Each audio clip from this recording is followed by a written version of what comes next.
Nous le constatons tous, beaucoup de nos contemporains cherchent un sens à leur existence. Ils comprennent beaucoup de choses par les sciences, mais ils ne savent pas toujours quoi en faire, y compris de leur propre vie. Ils peuvent avoir de nombreux moyens, de toutes sortes, mais se poser la question, à quoi bon? Pourquoi tout cela? Quel en est le sens profond? Sous-jacent à cette question, il y a celle plus existentielle. Qui suis-je? Et puis, beaucoup de nos contemporains peuvent attester, en allant chercher des réponses dans toutes sortes de mouvements ésotériques, peuvent attester qu'ils possèdent au plus profond d'eux-mêmes un désir dont ils ne savent pas toujours très bien quoi faire. Un désir d'absolu, un désir de transcendance, un désir d'au-delà de tout ce qui semble être, un désir d'invisible. Ce désir profond habite le cœur de l'homme dans toutes les cultures aujourd'hui, dans toutes les nations, dans toutes les populations de par la terre, et habite le cœur de l'homme depuis les origines.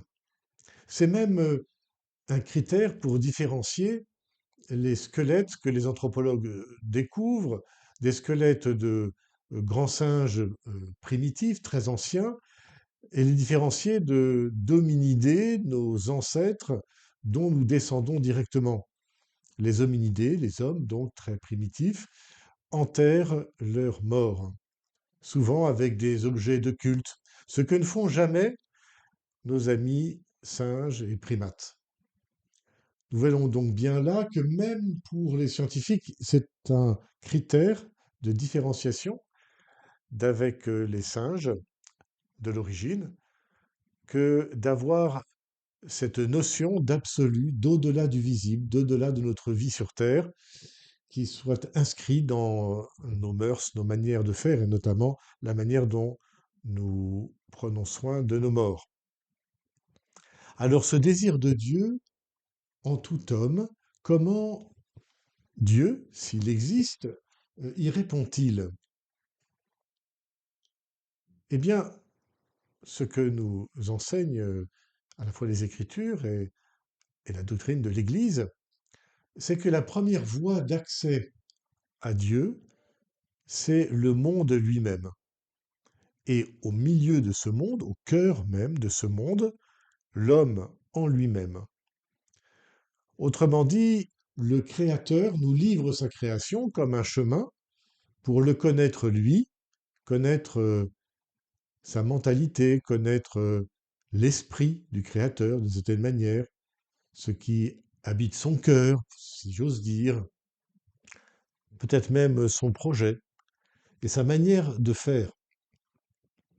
Tout est inscrit dans ce que le cosmos, ce que le monde nous donne à connaître, puisque nous découvrons avec émerveillement depuis les origines que notre monde est intelligible. Notre monde peut être décrit par notre intelligence, peut être perçu par nos sens et puis analysé par notre intelligence. Et ce, dès les origines, bien avant la création des ordinateurs ou des choses comme cela, mais dès les origines, l'homme agit avec une intelligence réflexive, pas simplement une intelligence pratique guidée par l'instinct, comme l'intelligence de nos amis animaux, qui est une véritable intelligence, mais une intelligence d'un type tout à fait nouveau, autoréflexive, qui fait que l'homme est capable d'élaborer un langage, des théories, l'art, la poésie, et que cela fait partie de la culture humaine depuis quasiment les origines. N'a-t-on pas retrouvé, en tout cas chez les Homo sapiens, une petite flûte de 40 000 ans avant Jésus-Christ? Voilà, donc le monde intelligible que l'homme peut décrypter et qui du coup se donne comme un chemin, une voie d'accès pour découvrir celui qui l'a créé, celui qui l'a façonné. Au cœur de ce monde, il y a l'homme lui-même et son propre mystère, comme étant une voie d'accès à Dieu lui-même. Autrement dit, découvrir Dieu en regardant l'homme. Alors vous me direz, oh bah quand on voit l'homme s'entretuer et être abominable, on a du mal à imaginer que Dieu peut être son créateur. Ainsi que le dit le romancier Albert Camus, qui n'était pas croyant, euh, il serait malhonnête, dit-il, de juger de la justesse d'une doctrine par ses dérives plutôt que par ses sommets. Effectivement, il serait bien triste de juger l'humanité par ses dérives que par ses sommets.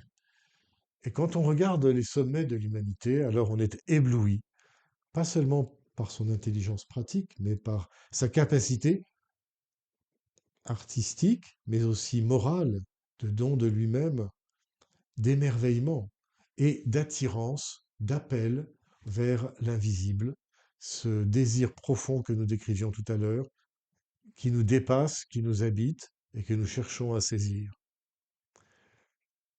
Alors bien sûr, de grands penseurs, notamment grecs, mais aussi dans d'autres cultures, je pense à Confucius dans la culture chinoise ou à Bouddha dans la culture indienne et japonaise, de grands penseurs sont allés très loin dans la connaissance du monde invisible. Et, mais seulement cette connaissance s'est trouvée le fait de quelques privilégiés. Tout le monde n'était pas capable et n'est pas capable de lire et de comprendre Platon et le monde des idées dont nous venons d'après lui et vers lequel nous retournons, y compris dans la religion bouddhique. Les sommets de la religion bouddhique ne sont accessibles qu'à très peu, mais la grande masse des religieux de Bouddha honorent toutes sortes de dieux, de pratiques bouddhiques qui sont très loin du génie de l'initiateur. Alors la foi chrétienne offre à tous ceux qui le veulent un accès facile et universel à ce qui peut être comme à tâtons trouvé par le monde lui-même et le monde et l'homme en lui-même sans l'aide de Dieu. Dieu nous donne une voie plus facile et plus sûre pour le connaître et ce que d'autres ont pu connaître sans lui, c'est-à-dire Platon par exemple. Eh bien nous allons découvrir que Dieu effectivement est créateur de tout, qu'il a créé tout de rien et qu'il l'a fait non pas par hasard, non pas non plus par nécessité, parce que Dieu aurait eu besoin de créer, mais uniquement par amour. Être créé par amour. Exister parce que celui qui m'a créé m'a toujours aimé. Ça change tout, évidemment.